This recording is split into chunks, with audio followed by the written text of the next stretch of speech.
You know, you don't even have to be an atheist to know that a lot of so-called Christian entertainment isn't that good. Not all of it sucks, some of it's really pretty good, but those should be the baseline and not the outliers. As for why they suck otherwise, well, the reasons aren't particular to Christianity. It more happens anytime you place, whether telling a message or selling toys or talking about how awesome you think Jesus is, even though I actually think he's awesome anyway.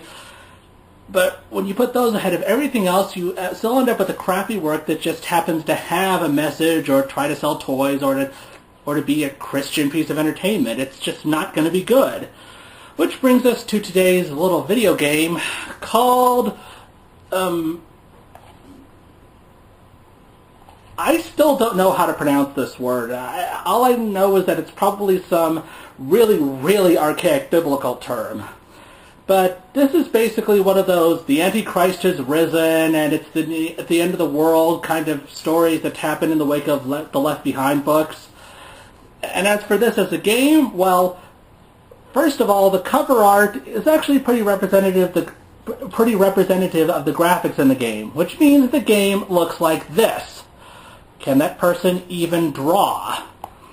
And second of all, as for what the game is like, imagine Final Fantasy Tactics, but with no sense of restraint. I mean, I put hundreds of hours into this game, and I don't even think there's a level cap.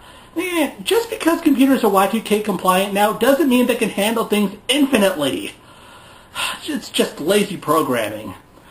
But as for the content, actually I kind of laugh when I play the game because in the Left Behind books, the authors make it clear that they have no idea how the United Nations or world politics actually works. And in this game, you get to see beliefs that make those other beliefs look sane. I mean, let's see. This guy here, this is the Antichrist. They actually believe the Antichrist is a teenager. And I don't mean like in The Omen where he's a teen in the story, but he's going to grow up to be evil. I mean, he's an Antichrist as an adolescent. It's just ridiculous. Oh, but that's not the best part. They also believe that if you go to hell, you turn into a penguin. I am dead freaking serious. Oh, God, and the rest of it is just a big hoot. It takes place in the future. There are spaceships and robots and angels, and it's one big glorious mess. I know it's bad, but this is so bad it's good. Just check it out if you want to laugh, and just make sure you don't go too high or think something bad might happen if you get your levels too high. But otherwise, just check it out. It's fun. I'm the Other Critic, reviewing things from other perspectives.